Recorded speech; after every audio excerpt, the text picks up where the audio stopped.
Halo semua, selamat datang di channel Wortel Lemes. Seperti biasa, bersama gua, Brand, sebagai narator kalian yang tersayang, tercinta, termantap. Wow. Selamat datang lagi di cerita full story Sans SMP. Dan sekarang kita memasuki season ketiga. So, ya, jadi kita mulai aja langsung story season 3 ini. Oke. 1. Kemiskinan. Setelah season 2 berakhir, Sans SMP sempat tidak aktif dalam waktu yang lama karena para admin masih belum mempersiapkan apapun untuk season ketiganya. Para penonton pun bertanya-tanya nih, kemana perginya season 3? Apakah Sans SMP masih berlanjut? Semuanya sudah menunggu. Para admin pun segera mempercepat pekerjaannya. Dan beberapa minggu kemudian, season 3 pun dibuka. Pada hari itu, seperti biasa, para member dikumpulkan di lobi untuk melakukan briefing. Di lobi itu mereka melihat ada deretan kios yang dijaga oleh para villager yang sedang berjualan. Mereka menjual makanan, senjata, tanaman, buku enchant, potion, spawn egg, dan kebutuhan survival lainnya. Tapi lihatlah harganya. Angka nolnya banyak sekali. Entah kenapa barang-barang itu dijual dengan sangat mahal di sana. Setelah melihat-lihat kios, Beacon Cream sebagai admin memberitahu, jika ingin memulai survival, kalian harus ketik /sans dan kalian akan langsung teleport keluar lobby. Para member pun langsung menjalankan instruksinya. Dan boom, mereka pun teleport ke sebuah pulau yang sangat kecil. Setiap satu pulau maksimal ditempati oleh 2 orang. Di sana mereka hanya dibekali chest yang berisi item-item starter seperti leather armor dan wooden axe. Di pulau itu juga mereka disediakan 1 tanaman sugarcane, 1 pohon, dan 1 ekor domba berwarna merah. Pulau itu dikelilingi oleh air yang sangat beracun. Jika mereka menyentuh air itu, maka mereka akan terkena damage. Bukan hanya lautan saja, tapi di sini hujan juga beracun. Ketika hujan turun, mereka harus memiliki tempat untuk berteduh. Kecuali jika mereka menggunakan potion of water breathing. Ya, potion itu juga disediakan di dalam chest, tetapi jumlahnya hanya sedikit. Sisanya harus membeli di kios yang ada di lobby dengan harga yang sangat mahal. Para member tidak akan mungkin bisa membelinya dengan kondisi mereka yang sekarang. Maka dari itu, mereka harus bisa mengirit potion yang sudah ada. Ya, memang seperti itulah kehidupan di season 3. Kehidupan yang sangat-sangat keras. Terlalu. Bagaimanapun juga, semuanya harus mampu bertahan hidup di pulau sekecil ini dengan peralatan yang seadanya. Jika kelaparan dan membutuhkan makanan, mereka terpaksa membelinya di kios. Karena di pulau itu, tidak ada hewan sama sekali kecuali Baba, si domba merah yang mengganggu dan terikat di tali, yang harus dirawat untuk dikumpulkan woolnya. Dan jika ingin beternak, mereka harus membeli spawn egg di kios yang ada di lobi. Bagian 2. Kehidupan tanpa kehidupan. Seperti yang kita tahu, kehidupan di season 3 ini sangatlah keras, sehingga butuh waktu lama untuk membangun base impiannya masing-masing. Tapi kenyataannya tidak seperti itu. Para member malah berpikir jika mereka bisa mempercepat proses pembangunan base-nya. Tetapi mereka harus bekerja keras siang dan malam. Lebih tepatnya, mereka akan melakukan maraton agar bisa mempercepat progresnya masing-masing. Seperti bermain Skyblock, semua berawal dari cobblestone generator. Dari situ, cobblestone dikumpulkan untuk memperluas platform di pulau mereka. Cobblestone generator itu bukan hanya menghasilkan batu saja, tetapi juga menghasilkan blok random seperti iron ore, diamond ore, gold ore, dan juga emerald ore. Dengan begitu, para member bisa menambang di pulaunya. Lalu, mereka menebang pohon dan menanamnya kembali agar bisa mengumpulkan kayu. Kayu-kayu itu nantinya bisa digunakan untuk membangun rumah atau yang lainnya. Selain itu, mereka juga harus mengumpulkan uang dengan menjual hasil tambangnya. Para member melakukan semua itu tanpa lelah, karena mereka bisa menghabiskan waktu 12 jam hanya untuk mengumpulkan resource. Bener sih, bro, why? Beberapa member mampu bertahan di season 3 ini, tetapi beberapa yang lainnya memilih untuk meninggalkan season 3 karena tidak sanggup melanjutkan survivalnya. Ya, memang begitulah sulitnya bertahan hidup di sini. Semuanya telah disibukkan oleh pulaunya masing-masing demi membuat base yang besar. Ya, keras season 3, keras.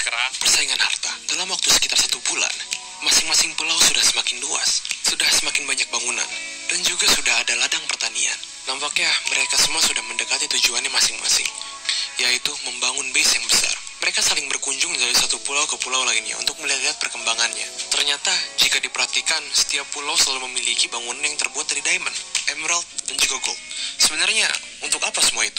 Nah, di Sans SMP Season 3 ini, Ternyata admin sudah memasang sistem rank yang otomatis akan menghitung pulau mana yang paling kaya. Sistem ini disebut dengan sistem top 10 atau 10 pulau terkaya di Sans SMP. Dari sinilah persaingan harta pun dimulai. Masing-masing pulau harus mengumpulkan poinnya sebanyak mungkin. Semakin banyak poinnya, maka peringkat mereka di top 10 akan semakin meningkat. Poin akan bertambah setiap mereka meletakkan blok yang terbuat dari mineral seperti diamond block, emerald block, block of gold, iron block di sekitar pulau mereka. Dan itulah sebabnya mereka semua mengumpulkan blok mineral itu hingga bertumpuk menjadi sebuah menara tinggi. Namun, di tengah-tengah sengitnya persaingan, Night D pun bergabung di Sans SMP untuk pertama kalinya. Dia datang sebagai member generasi ketiga. Semua orang mengira dia tidak akan bisa ikut bersaing karena terlambat bergabung. Tapi ternyata, perkembangan pulaunya sangat cepat berkat hadiah-hadiah yang selalu diberikan oleh para member.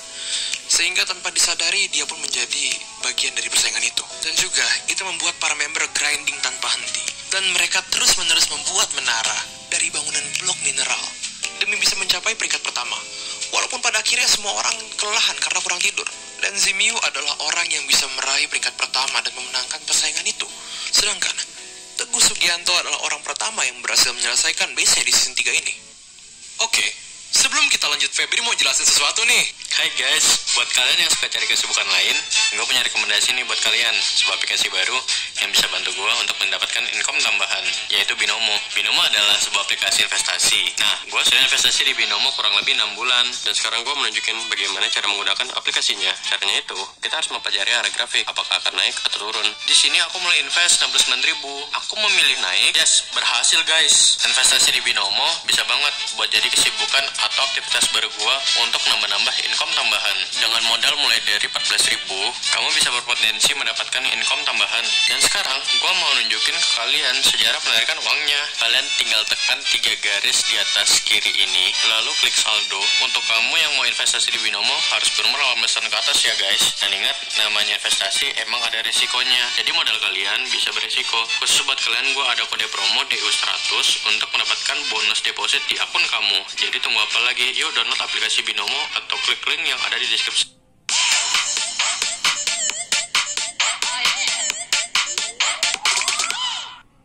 Balapan jagoan gaming dijamin termurah, tambah diskon hingga 65%. Option box di bawah ya.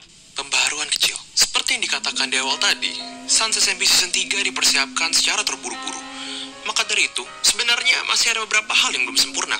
Contohnya, seperti di bagian lobi. Lobi ini terlihat terlalu sederhana, karena hanya ada lapangan luas dan kios-kios yang berderet rapi. Selain itu, tidak ada apapun lagi. Ya, itu semua dikarenakan sempitnya waktu persiapan.